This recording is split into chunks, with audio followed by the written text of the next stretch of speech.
Nubs, the true story of a mutt, a marine, and a miracle. By Brian Dennis, Kirby Larson, and Mary Nethery. Nubs.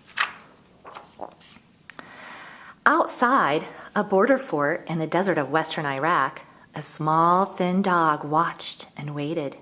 His ears had been cut off to make him a dog of war. He had no name and no person to call his own.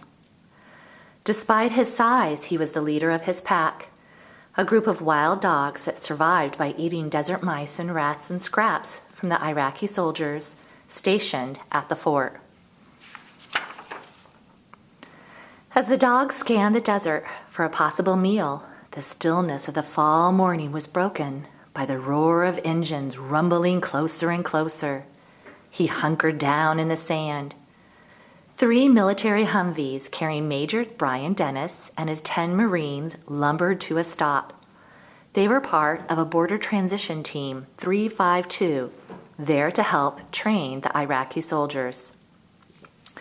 The other pack dogs raced to greet the men, but the dog without ears cautiously approached Brian, who knelt down on one knee to meet him. I call him Nubs because his ears look like little nubs. That night, Nubs and Brian ate dinner together. They shared Brian's MREs, or meals ready to eat, of spaghetti and Cajun beans and rice. For dessert, Nubs sampled a strawberry Pop-Tart, wagging his tail. Later that evening, Nubs stayed with Brian when it was his turn at guard duty. Together, they kept everyone safe. The next day, Brian gave Nubs an extra long belly rub.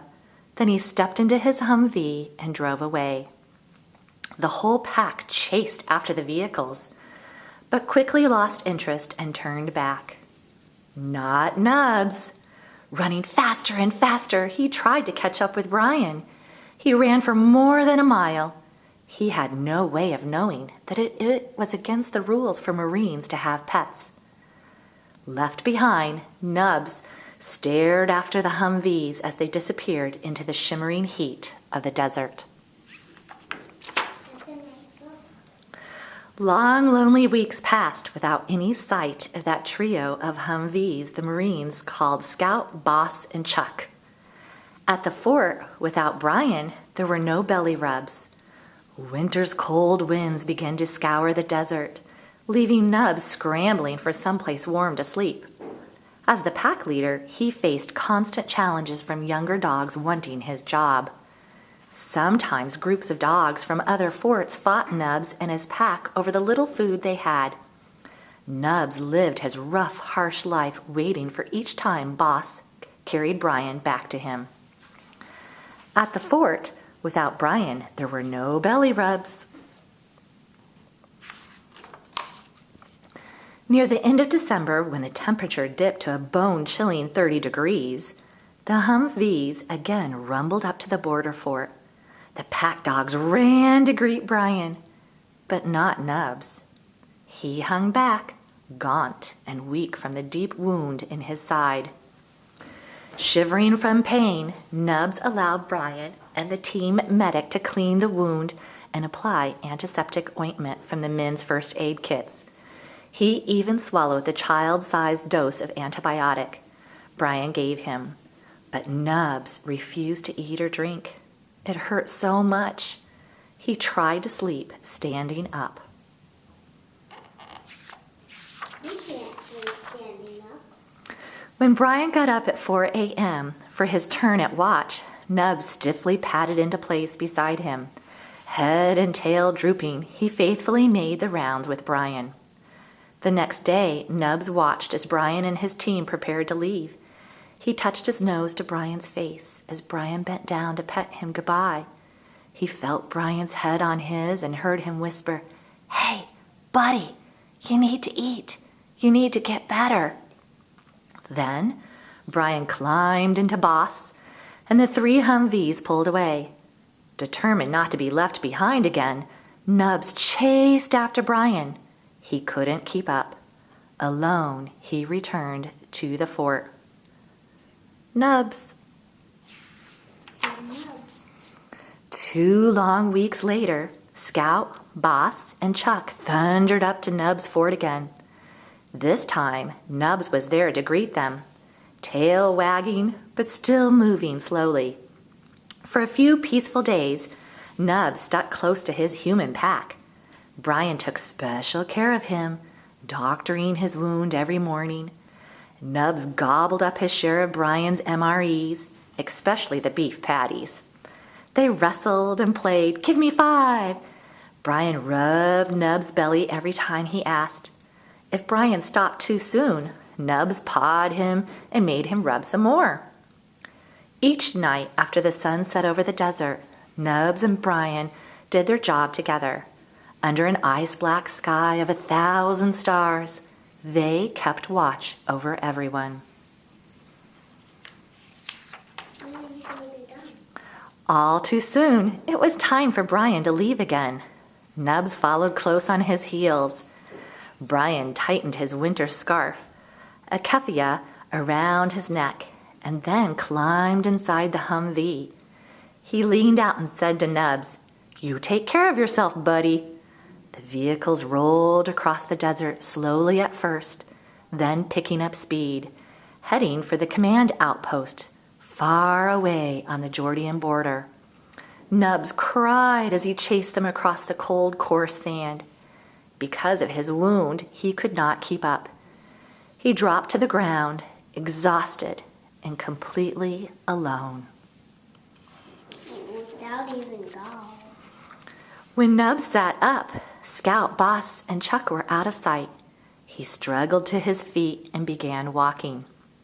Nubs trekked mile after treacherous mile across the desert, shivering through frozen days and nights. There was little to eat and even less to drink. With barely a moment's rest, Nubs pushed on, fighting his way through territories fiercely protected by wolves and wild dogs. Here's Iraq, and there's the whole map to Jordan. The trail. The snowy days, and 70 miles later, Nubs limped into the Iraqi battalion headquarters where Brian was working. A team member ran inside shouting to Brian, "You're not going to believe who's here!"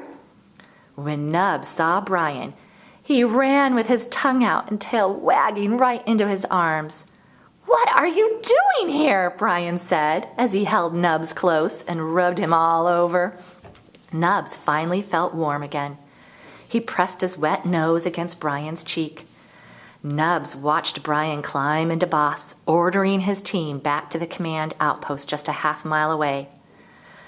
"I know we're not supposed to have dogs at the outpost," Brian said to his men, "but if he follows us, what can we do?" When the Humvees began to roll, Nubs trotted right behind them until they reached the command outpost. Starving and exhausted from his ordeal, Nubs woofed down pancakes, eggs, and sausages the Marines brought him. He made dog angels rolling over and over in the freshly fallen snow. And a few days later, he found a brand new doghouse built just for him. Nubs liked living at the command outpost. With Brian's men and all the other soldiers, he proudly wore a collar the Marines had fashioned from woven bracelets sent to them from schoolchildren back home. Here, he cheered up his new friends, collecting belly rubs and making them laugh. And even though he had his own doghouse, most nights Nubs curled up in the barracks with Brian and his team. But everything was about to change. Nubs sat close by as Brian emailed his family and friends back home, and he supervised the men as they put up flyers to raise the money needed for his journey. "We were given 4 days to get rid of the dog or else." And here's a letter from the United States Marine Corps Border Transition Team 352. This paperwork constitutes the passport and travel documents for one privately owned dog named Nubs Dennis. He is 2 years old and weighs 14 kilograms. Below is his picture. His U.S. identification number is 323-6371. His final destination will be San Diego, California, United States of America. Signed, B.P. Dennis, Major United States Marine Corps. Nubs was the first to hear the good news. Family and friends wanted to help. Nubs posed for his passport photo. He took 3 baths in 3 days to get ready for his trip. That was tiring. On the last day, Brian packed Nubs' brown blanket and his favorite superhero toy. Brian made a leash for him out of rope. Nubs didn't play with anyone as he usually did. Instead, he sat quietly in a corner. When it was time to go, Brian scooped him up and put him in Boss. Together, they drove to no man's land, the zone between Iraq and Jordan. And there, they met the brother of Brian's interpreter, who had agreed to help get Nubs from Jordan to the United States. He was escorted by a Jordanian official. Nubs rested in Brian's arms as he was carried to a Land Rover. He felt Brian's breath tickle his ear. "Be good, buddy. Don't cause any trouble. These guys will take good care of you. I'll see you in a couple of months, I promise." Nubs sat at the border checkpoint for hours as officials pored over his paperwork, making sure everything was in order. Finally, Nubs arrived in Amman, Jordan. The king of Jordan's veterinarian gave him his first checkup and shots. He stayed at the vet's kennels while his travel was being arranged. 2 weeks later, Nubs flew the 10-hour flight from Amman to Chicago. Friends of Brian's picked him up at the airport. Nubs ate steak and strawberry Pop-Tarts for dinner. A few days later, Nubs flew out of Chicago on the last leg of his long journey. When Nubs stepped off the plane in San Diego, he was greeted with banners and all kinds of cameras. He patiently posed for the paparazzi, but was glad to leave the airport crowd with Brian's friends, Eric and Chrissy. Nubs slept in a comfy new dog bed, tried all kinds of tasty food, and went for walks in the dog park. But someone was missing. On March 23, 2008, Eric and Chrissy drove Nubs to Camp Pendleton. The paparazzi were there again. Nubs waited and waited. When he finally saw Brian, Nubs leaped into his arms and covered him with kisses. Today, Nubs and Brian lead a busy life. They play at the dog beach and cruise around in Brian's truck. Sometimes they go running or hike in Mission Trails Regional Park. Nubs romps with his friends Bogey and Kublai. Nubs even goes to school. His trainer, Graham, gives him straight A's.